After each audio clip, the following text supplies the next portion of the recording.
King Josiah.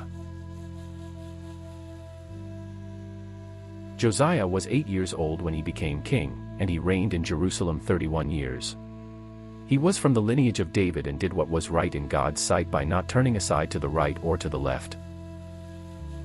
In the 18th year of his reign, King Josiah sent his secretary, Shaphan, with important instructions to Hilkiah the high priest. The king required Hilkiah to oversee the repairs of the house of God and entrust the supervisors with the collected offerings as wages to the workers, repairing the house of God and with the required materials. They were faithful and honest in all their dealings with the entrusted money for the house of God. As a result, the king required no account from them.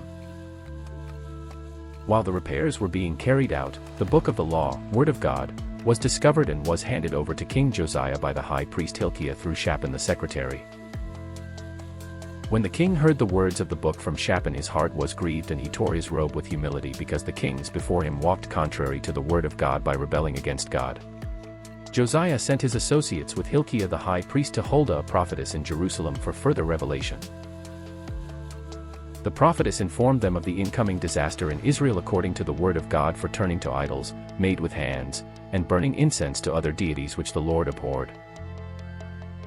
As for Josiah, because he honored the word of God by humbling and tearing his robe as a sign of sorrow, invited God's mercy, due to which he was rewarded with a peaceful death while disaster was ordained on Israel by God.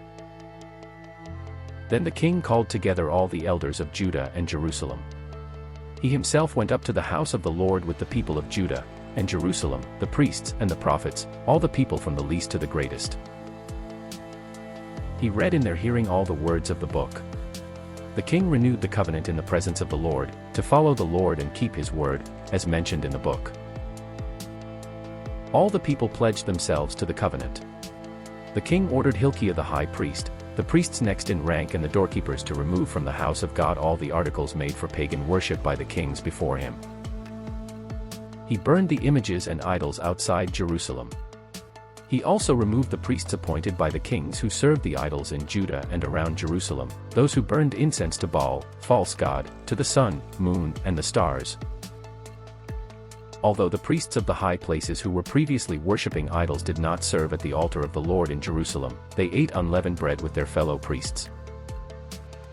He took the Asherah pole, false gods, from the temple of the Lord to the Kidron Valley outside Jerusalem and burned it there. He ground it to powder and scattered the dust over the graves of the common people. Josiah smashed the stones worshipped as sacred and destroyed the Asherah poles and covered the sites with human bones. Even the altar made by Jeroboam at Bethel, who had caused Israel to sin, he demolished. Then Josiah looked around, and when he saw the tombs on the hillside, he had the bones removed from them and burned on the evil altar to defile or desecrate the place, to subdue God's wrath on Israel.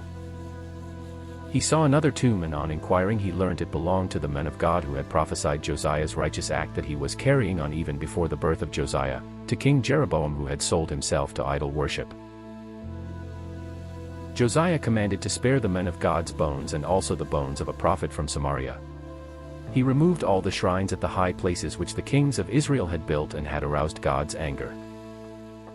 Furthermore, Josiah got rid of the mediums and spiritists, the household gods, the idols, and all the other detestable things seen in Judah and Jerusalem.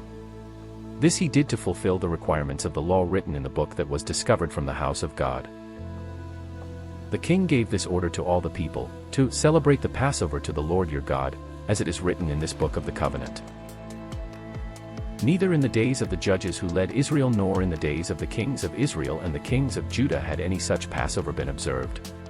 But in the 18th year of King Josiah, this Passover was celebrated to the Lord in Jerusalem.